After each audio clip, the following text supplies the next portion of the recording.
Hi everyone and welcome back as Hollywood Hills in conjunction with LiveX continues our coverage of the GXCC Reboot event that was just 2 weeks ago out in Radium. Now last week's show, and we really hope you enjoyed that one, was a focus in on the juniors and the quads, the little kids doing the 15-kilometer loop and the big guys on the quads doing the 47-kilometer loop. That was the exact same loop that the bikes would go out on in the afternoon, and the quads said it was whooped, chopped up and rutted up. So it was going to be a real handful for the much bigger gates of all the motorcycle categories. This show number 2 coming in from Radium, will focus in on the pro motorcycle categories. We'll take you through all the gates from the OR1s all the way down to the ladies gates, and then we'll pick the bones out of it as we climb through the ladder and tell you who made the big cuts, sometimes the top 5s and sometimes the top 10s depending on the size of the gates. Enjoy this show, and we'll come back afterwards and review what is coming up on next week's. Enjoy show number 2 from Radium.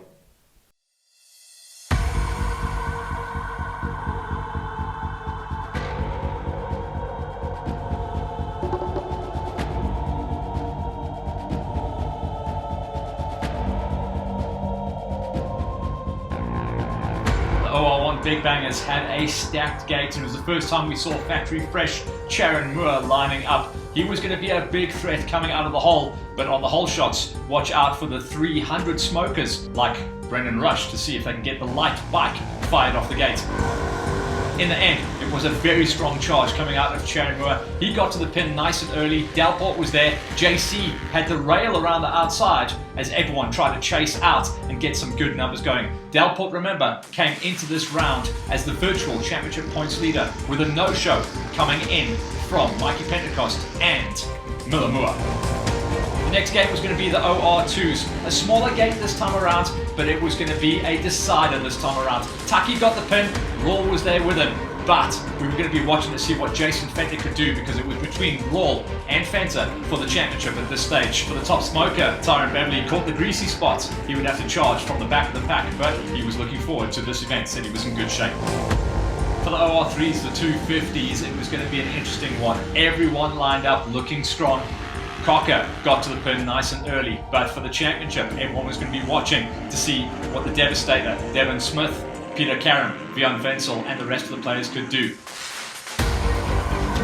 For the high schools, the unbeaten Matty Wilson didn't get to the pin this time around, got forced out a little bit. He was going to be running second spot at the second hay bale. It was his good buddy and teammate, Kyle McKenzie, that saw clear air in the early stages. At the logs though, it was standard option, where Johnson had got himself up to a very strong third position.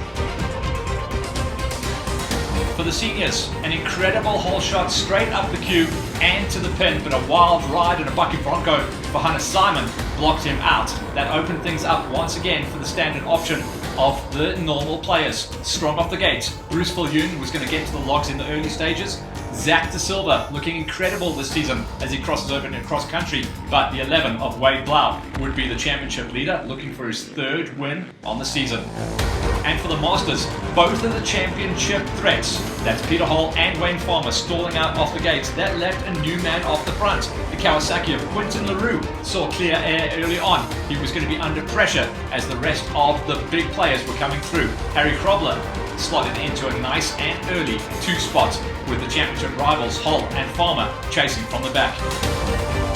And for the ladies, small numbers, only 4 of the pro ladies and 1 of our pro-am ladies, that was Rue Marie Ellis.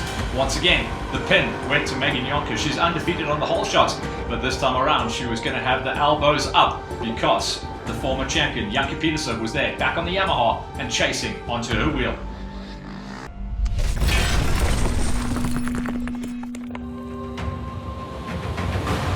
All 5 ladies did finish. Rue Marie Ellis did 3 laps, and a faster lap time for 3 laps came in from her stablemate, Carla Niebuhr. Got a good job going there. 4th place will still stand her in good stead as far as the championship goes, but this goes down as one of her toughest, hardest days in the saddle. She is in good shape, like I say though, for the championship, but it was a gnarly day out. Undefeated so far coming into this round, and unfortunately health issues allowing Megan Yonker to drop back into 3rd place. She couldn't go out and do the full race distance, complaining of pain in the kidneys, obviously just getting beaten up out there and a little bit of dehydration kicking in, dropping her to 3rd. Karika Petersen, who is starting to look very strong in the championship and is the biggest threat to Megan Jonker for the #1 plate come the end of the season. Second place will set her up nicely going into the final 2 rounds. But it was a turn of the queen, not the king. Janke Petersen, multiple women's GXCC champion, had a tough start to the season, back onto the yammy, back onto the top step. And even though, while Megan Jonker was out there, they were banging bars.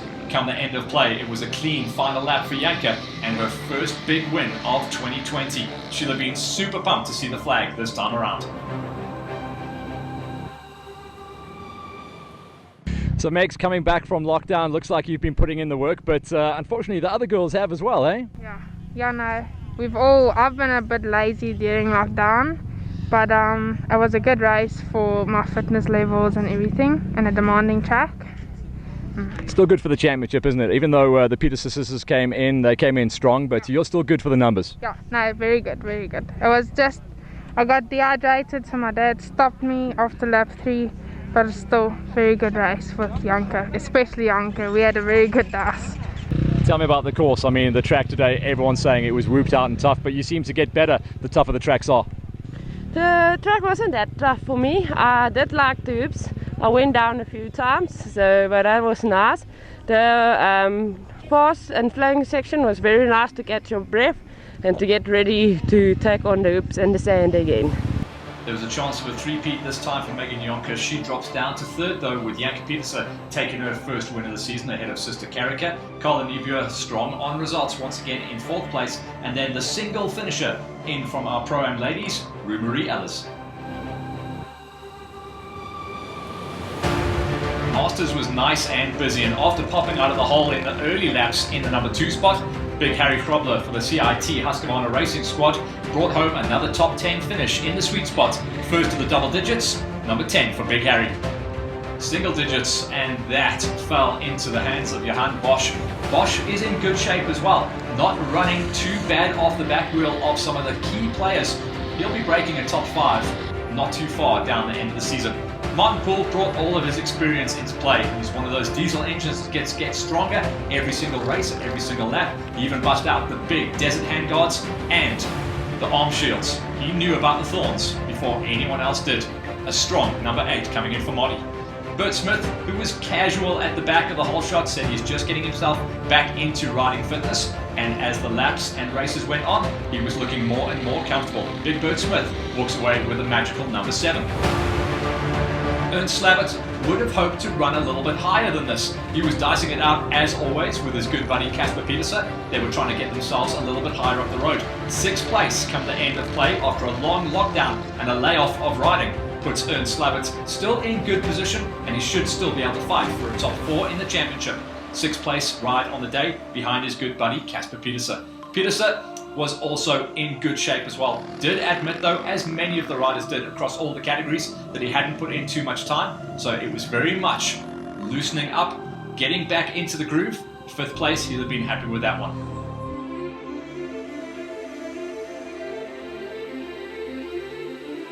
Highest finish on the season at the moment for Johan van Veek. Great to see some new blood coming through and coming out of the lockdown, with this being the first of the GXCC Reboot events with just a very short run into the finish line. It's nice to see that people have definitely been turning the laps, and his style of standing up high on the pegs and riding the whoops shows me that motocross tracks has been his bread and butter.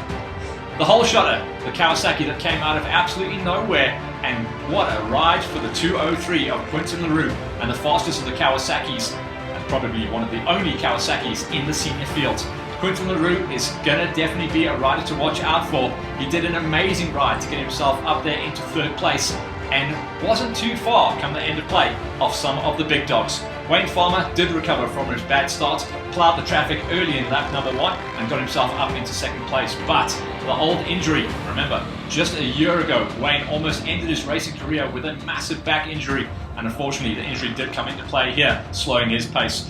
Peter Hull recovered from his bad start as well, and eventually did get around Farmer as he started to fade backwards, and then extended off the front. In fact, Peter Hull got himself up into what would have been 2nd place in the senior category. A small crash before the flag, but the flag nonetheless came to Hull. Peter, we found a track that was right up your alley. You liked it tough, and it doesn't get much tougher than this one, hey? It was very tough, I must say. It was really, really tough. But I say, one thing that really saved me is the Blue Note suspension. Going through those hoops, flat out in a turn, the bike just keeps its line. It's really awesome. If it wasn't for that, I would have been dead by the second round, because I haven't been exercising or riding bike lately because of lockdown. So yeah. Peter, tell me in your words, what does it feel like to be racing again, man? Yes. No, I must say, in fact, I actually looked up to it, because we haven't been exercising a lot and getting everything together. You actually realize how much work is it coming to a race. But when that flag drops, there's just no other feeling. It's awesome to be racing again, and what an event. I mean, even through lockdown and all the restrictions, these guys just get it right somehow. Great words from Peter Hall and a great ride. Also, this win puts him out front in the championship ahead of Farmer, who gets the second place. Quinton LaRue, welcome to the box on the Kawasaki, up into number 3 spot ahead of Van Veek, Peterson, Slabbert, Smith, Poole, Bosch and Krobler. Your tasty top 10. Moving up into the seniors, and this was going to be an interesting one because we saw a mixed bag coming into this. Remember, everyone was chasing down on Blau, who's gone 2 for 2. 10th place this time around went to Justin Brandis. Also a rider who seemed to gel nicely. 1 or 2 riders do look forward to Radium, 1 or 2 riders dread it because of the sand. Marco Cocci was one of the riders that really looked forward to it. Like his teammate Martin Poole, he had the full desert setup. He said he wasn't taking any risks, the big handguards, and it just showed how close the track was with the big thorns. Hunter Simon had his issues on the day after coming out of the hole in the early running, actually tagged the hole shot and then did fade backwards towards the end of the race. Looks like he had some issues out there. 8th place, will still setting up nicely, and is still points on the plate for the championship with 2 rounds remaining. Early podium runner in the 2020 season was DJ Milan, the dad of young Derek Milan. He also faded backwards today. Obviously, the lockdown has slowed his roll a little bit. 7th place will also keep him in the hunt, but he'll need to get back on the bubble and run some top 5s come the end of play. Yanni Potgieter has been charging and picking up the pace at every single round, and definitely one of the riders who was looking tasty today. 6th place, but the rest of the riders that were running inside the top 5 have definitely been turning the laps and keeping their blades sharp. Number 5 was one of the standout rides of the day. Now riding under the Pepsi Plastics support class, Lee Thompson. A thin, in shape, and fighting fit Lee Thompson as well. Definitely been doing some outrides with the boys and getting himself on the bubble. Great setup on the bike. Number 5 spot puts him in an incredible position. Zach De Silva, who made the big move in the off-season between 2019 and 2020 to put down the Enduro bike and start cross-country racing, and it's paid off as well. Zach De Silva, a number 4 spot, is a huge threat for championship come the end of play this time around. But it's the normal superstars that are running the top 3s. The Viking, Kobus Jonk, was on incredible form. He did start the season out on a smoker. As soon as he picked up the slightly bigger bike, the Viking has been charging up the order. An 8.06, he was in a massive dice the whole way through the day. With Bruce Viljoen, Bruce just won out. Kobus Jonk, the Viking, gets a number 3 spot. Bruce has been turning motocross laps the whole way through lockdown, or certainly since stage number 3 when we could go training, and it is showing. The whooped out, slightly motocross feeling track definitely suited Bruce Viljoen's style, and the Bikers Warehouse Suzuki, 2nd place for him, but there was no beating Blau. Once again, he just eased his way into the race, started to extend and stretch his way through that with enough time to roll off on the final lap with a little bit of time to recover. Looked like Bruce was catching him up, but another win puts Blau 3 for 3 on the season, and he is 1 step closer to the big number 1. Wade, I know you like him tough, and this reminds me of the end of last year where you guys were bleeding at that doubleheader. How do you feel? Yeah, I've definitely felt my age today. But it was a great track. Definitely a good track to find out where we're standing and where our fitness is as well. But yeah, very good. How do you feel heading into next week's National? Are you going to be able to get a massage in or what? I'm feeling worse now because I realized how unfit I am. But yeah, man, I'm looking forward to it. I'm so glad we're back racing, and it's awesome. I love it. So the first of the 3-peat club, Wade, goes 3 for 3 on the GXCC season in 2020. Nice to see Viljoen back to consistent form in a 2-spot ahead of Jonk, De Silva and Thompson, and high five to Thompson for cracking a top 5. He is definitely a senior to watch out for the future. for the high school 125ers, we continue with the theme that was rounds number 1 and 2, and that is all the new names, with most of the high schoolers moving up into the OR3s for 2020. 10th place this time around goes to Zach Kutsia, as it was great to see Keegan O'Hara, one of the juniors who was a stalwart of the GXCC series in the junior 85 and senior 85s. Nice to see Keegan O'Hara figuring out the 125 and coming good with his first single digit of the season. 8th place just up the road from him was Jean-Ray van der Merwe, also running some nice pace, and in the 125s we will see that wonderful mix of Yamahas, KTMs and Husqvarnas that are able to run in the numbers. Kevin Gears, who's a rider who's multi-tossed as well. He can race enduro cross and a little bit of cross country. Sand maybe wasn't his best friend, but 7th place shows that the pace was definitely there. Maybe just cleaning up would make him arrive in a number 5. One of the coolest names, I love commentating on this guy, Ruben Roo, getting some consistent rides going into play as well. 6th place here, and he was running good numbers at rounds 1 and 2 of the GXCCs as well, so watch for him to climb in the championship. The brother of Megan Jonker, Dylan Jonker, consistently placing inside the number 5s, loves to goof it out there, and I'll tell you what, I think if he can just polish his game up a little bit, we will see him run top 3s every single time he goes out. 5th place in the rough terrain out at Radium will help him out. The first time on the season we saw this kid, the brother of Peter Karam, Derek Karam, coming in from the 85s and his first time out on the 125s and first time on the gate, a number 4 coming off a horrific broken shoulder from last season. Nice to see him at full fitness, at full pace and inside the top 4. Seeming to be the king of the number 3 spot at the moment. Problems at round number 1, but since then he has been coming back big time. Josh Johnson, who has grown about 1.5 feet during lockdown, is starting to dwarf his 125, looking to make that big bold move up into the 250s. 3rd place for him is a nice spot though. 2nd place is a cool story for a dude who couldn't buy a race finish at the beginning of the season. Tough mechanicals, and this is the first time we saw him chase to the flag, and with it a 2nd place for Carl McKenzie. He was close to his teammates, but the ragged, wild style of Matty Wilson held true, and another rider, along with Wade Blau, who is now gone 3 for 3. It was close though, he said at the finish. Carl McKenzie nearly tagged him, but it is a 3rd win on the season for the unstoppable Matty Wilson.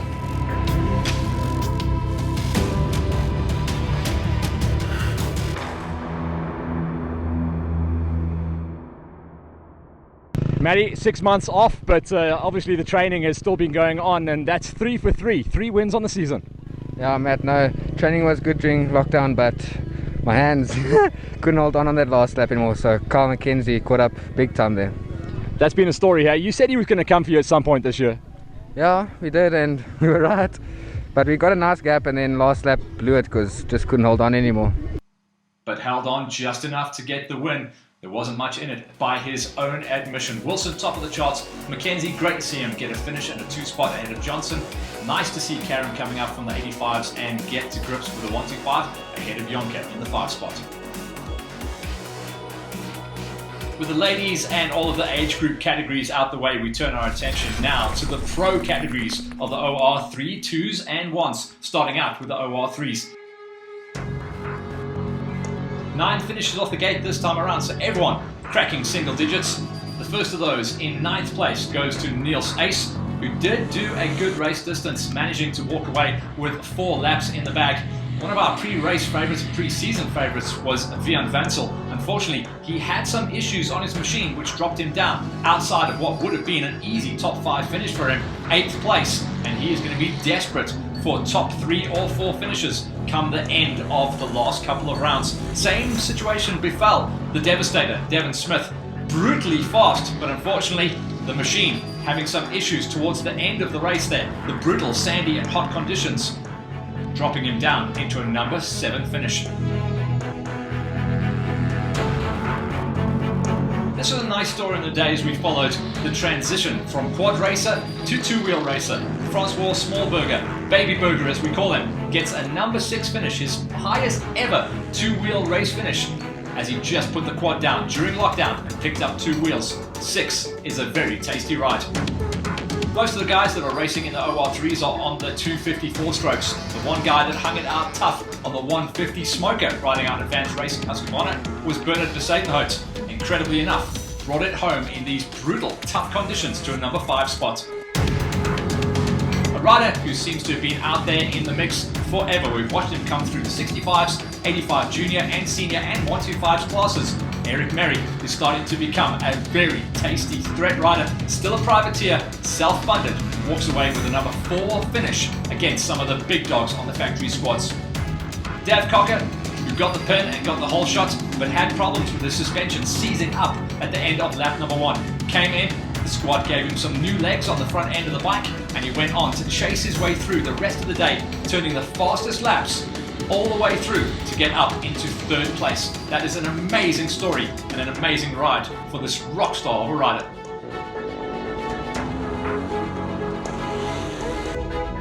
Reigning champion out of the GXCCs in the OR3s, and a rider who is a safe bet for a podium every single time he swings a leg over the Roost KTM. Peter Karam charged his way through into a number 2 ride and was one of only 2 riders that made it out onto the full 5-lap racing distance, the same as the big dogs in the OR1s and 2s up the road. He was joined on the final lap as they went bar to bar, elbows up racing for the final 47 kilometers by this man, Ryan Pelser. It was the last lap though that was the undoing of Karam, as Pelser just pulled the pin and got to the flag after a tough day in the saddle. But to be fair, didn't look that tired come the end of it, showing that his fitness is right on point. He was a no-show at round number 1, so he's on the back foot for the championship, but he is now going into the final 2 rounds as the man to beat and on form. Pelser with the win.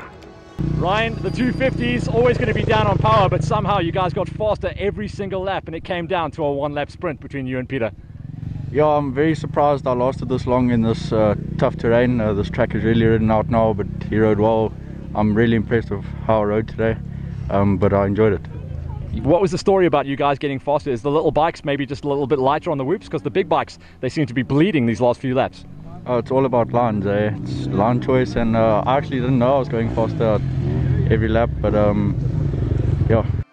But a smooth Pelser on the top of the charts. Karam is going to be his rival for the rest and probably for the next 10 years of racing. Cocker, great ride to see him recover from those suspension problems in 3rd place ahead of Merry, Besadenhout. Smallberger, welcome to 2 wheels, ahead of Smith, Wenzel and Ace. The OR2 started out with drama. The man that shared the championship points lead coming into round 3, which was to be the tiebreaker between himself and the brawler, Jason Fenter, suffered mechanical problems early and would only be tagging a number 6 finish, but with small entries at round 3 of the GXCCs, still in with a shout for the championship, scoring those points. JJ Britstein scores his first ever top 5 finish. He'll have been taking that with open arms, but if you watch the riding style of the guy, Brits is not too shabby and definitely deserves to bring home that elusive top 5 ride here at Radium. Kat Davis has been a rider who I just love his style. He's all supercross, gets those elbows nice and high, and the man riding out of Roost KTM will also be pumped to walk away with his highest ever OR2 Pro finish in a number 4 sweet spot. He was chasing down on the day on this man, who had to come all the way from the back of the pack after making a fluff of it on those slippery sections just before the whole shot logs.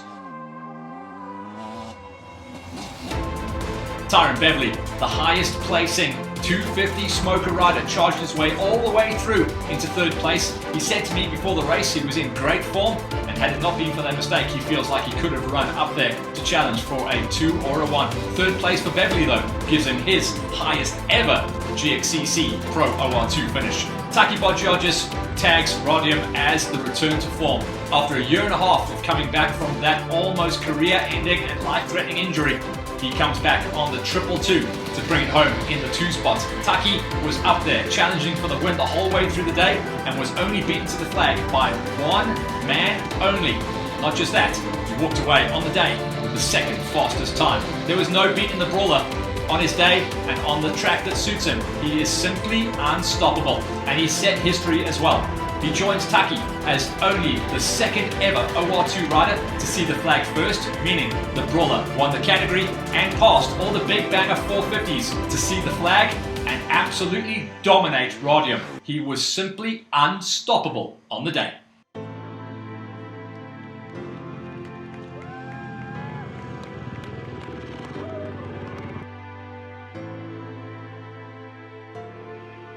Brawler, second row starts, and I know on your day you can beat the best of them. Well, you did that, but it took you a while to catch them, eh? Yeah, definitely. It wasn't an easy ride, eh? Track was rough, whoops everywhere. It felt like a desert race on some sections, so they really did an awesome job with this race. So yeah, I'm glad to get it done. How's the setup on your bike as well? Because the guys were saying it's actually a fast track and a fast loop, but you stretched the legs on that 350 from fast, eh? Yeah, definitely. Now the bike was good. It really pulled. On some sections I couldn't believe I'm going that fast. Like I'm laying down, I was like, yo, it's still pulling. So no, there was like really flowy sections, a big nice rut, and then those long straights, it was like I can rest a bit, so just hang it. Nice to have the old Taki back there. How's that fight towards the end? Those last two laps were killer for you. Yes, I must say it was good to have a good race out again. Really felt awesome. I mean, I picked up this bike on Thursday from Highschool, South Africa, so just a massive thank you to them to give me the new bike just before the race. We got it prepped and I felt awesome right from the get-go, so it really felt good to be out there and really race from the start till the end. Ian really was just on the rails. I think on the second lap I closed in on him and I thought, now's my time. Third lap I charged in hard. When I came into the pits they said he'd pulled the gap on me and I just couldn't understand, so great ride from him. And yeah, I mean, a massive shout out to the pits. Everybody in my pits were doing such a great job, and the team, everybody around it was a great day out. I know it's been wild for you during lockdown. You've been super busy with your studies and working for Motul as well, but I think it must feel just so special to be out here racing and pulling a result again. Yeah, I must say with everything that's gone on, it's been crazy busy and I'm really happy to be able to pull this result. I must say thanks to Motul. I mean, with everything happening, we've been really busy, but the whole team supports me and it really makes a difference when we go out racing. For the OR2s, this was the tiebreaker and could be the decider in the championship. Brawler now extends off the front. Bodgeorges, Beverly, Davis, Brits and Fenter, and watch for Fenter as well. He's going to have to respond big time in the upcoming rounds to try and get himself back into the 2s and 3s for the championship. All that was left then was the big banger, OR1s.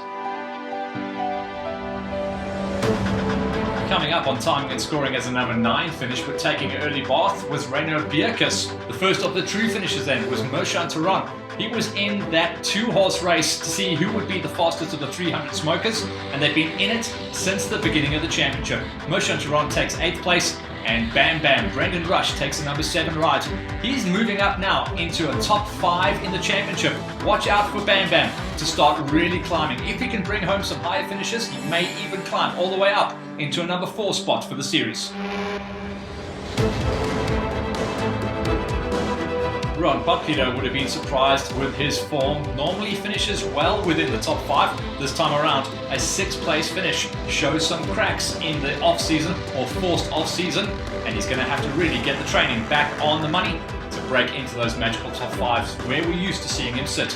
It was a heartbreaking story on the day for Hein van Niekerk Jr. after getting all the way to the front in the early laps, fueling, and actually what turned out to be a fault in the tank, which lost him fuel, dropped him all the way to the back, and he had to charge his way through. Incredibly enough, he still was good enough to get a number 5 finish, but the pace was definitely there for a win, and Hein's day will come.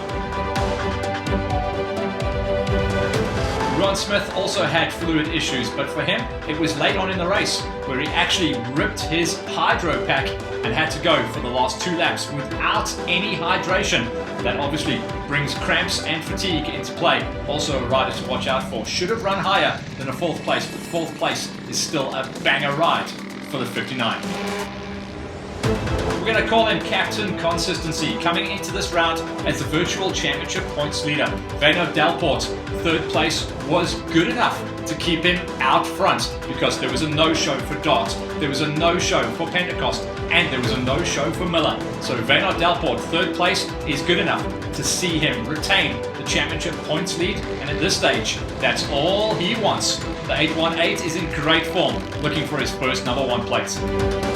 Radium also announced the return to form and pace for JC Nienaber, the man who 2 seasons ago was absolutely untouchable.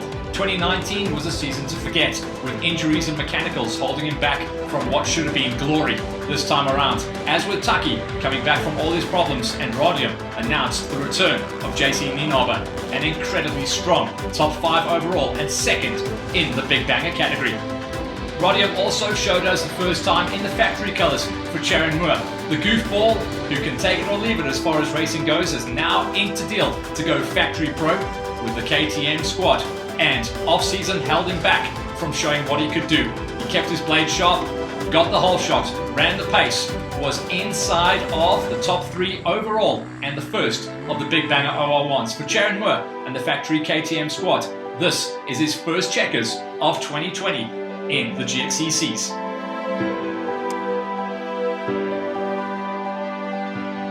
Charon, cool to have you back and factoried up. It's the first time I've seen you fully dressed, man. Yeah, no, I've got the call up to the Brother Leader Tread KTM team just after the first round, and COVID locked us down, so it's kind of been really anxious times to get out here, but been putting in the hard work and so grateful to be racing again. Tell me about that track as well. I mean, it is a tough track, and you guys had to go out and do that last lap. That 5th lap had to hurt. Yeah, super gnarly, yeah. But we've been putting in the work. You know, it felt good. I got some cramps which I haven't had in years. I think it's just the hot weather and getting back into it. 6 months not racing at this pace, it can obviously catch you off guard. But such good prep for next weekend's national. Tell me about the brawler when he caught you up. Did you think you could fight him off or what? You know, I really felt I could, but I didn't need to. I had such weird cramps. I had in my lat here, I was like chicken winging a little bit, so I let him go. I wasn't going to do anything stupid. The Nationals where it's at next weekend, and that's where the priority is. Super cool to see a new winner on the GXCC series for 2020. Moore on top, Nienaber back on pace. Delport 3rd place puts him at the top of the charts for the championship, with Smith, Vanico, Potketo, Rush, Tehran and Bierkus. But watch out, because there's only 2 rounds remaining, and it's an absolute nail-biter for this one.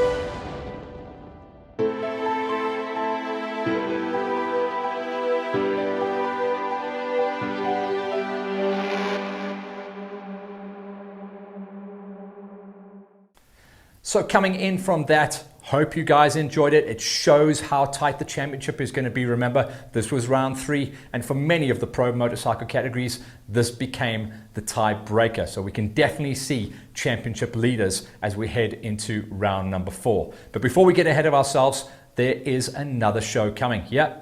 We managed to find enough time on our schedule and a little bit of extra budget to be able to bring a 3rd standalone show for our support classes. So watch out, that's coming up next week, and it will take us through our Pro-Am gates, the Pro-Ams OR1, 2 and 3, as well as the WOW class. So watch out for that, and also keep an eye on the press as we get ourselves ready for GXCC round number 4. That's going to be on the 31st of October, and the GXCC crew are about to let us know where we're going to be racing. As soon as we know, you know.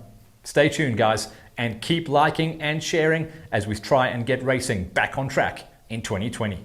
Once again, all of this coverage was proudly brought to you by AMP CNC Academy in conjunction with SPX Logistics.